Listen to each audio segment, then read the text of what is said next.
how do you see the work that you've been doing of fighting against white supremacy as a Jewish woman of color? How do you see that relating to this space specifically? So thank you so much for finding your way, right, to the truth you needed to speak. I don't create binaries and bifurcations out of the work of creating global justice. That's one. So if we're talking about the environment, we're talking about the body. If we're talking about the body, we're talking about race. If we're talking about race, we're talking about gender.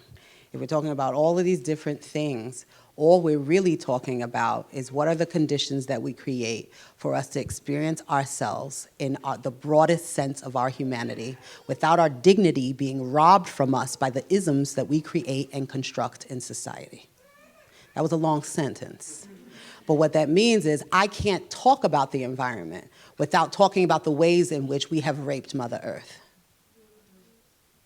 The way in which we have raped people in the name of claiming Mother Earth as being impossible to own.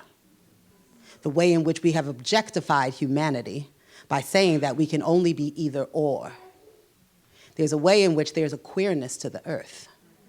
The earth is never any one thing, right? It's more than one thing, always. And nothing that you see today is going to be the same thing you're going to see tomorrow if you're alive, right? So there's a way in which when I'm talking about the essential connection to this space, I don't accept that we were ever separate. I think there were isms that got in between us that separated us. And so when I get into these spaces, what I'm asking you to is recover the inherent connectedness that we already had. We already had it. So there was never a time when I wasn't connected to Urban Adama and JOFEE, whether I came and stood before you or not. I expected fully that you were claiming me, right? So in this environmental work, we will not forget that Yavilah said, why? Not because I'm such a great speaker, but because I am your sister. And you cannot walk without me and forget me.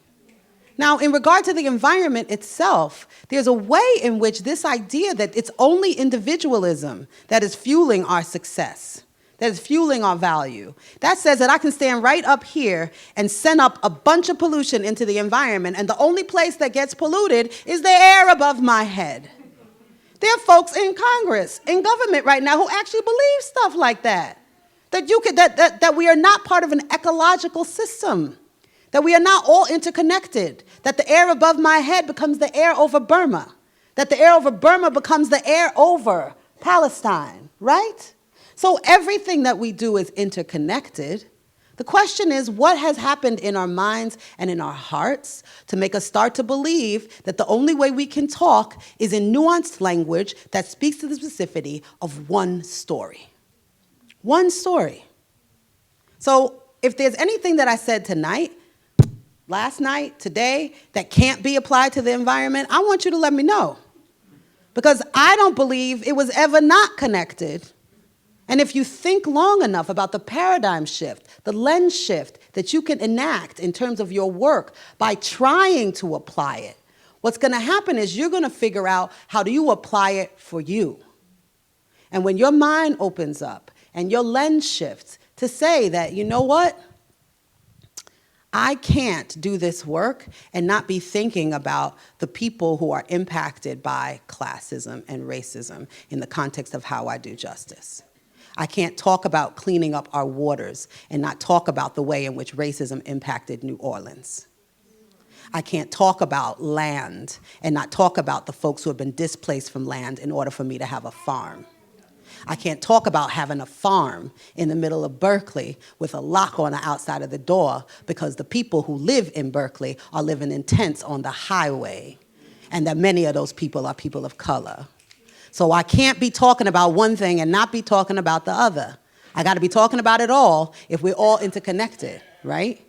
So there's nothing that I said just now that is not connected to the work of saving our environment.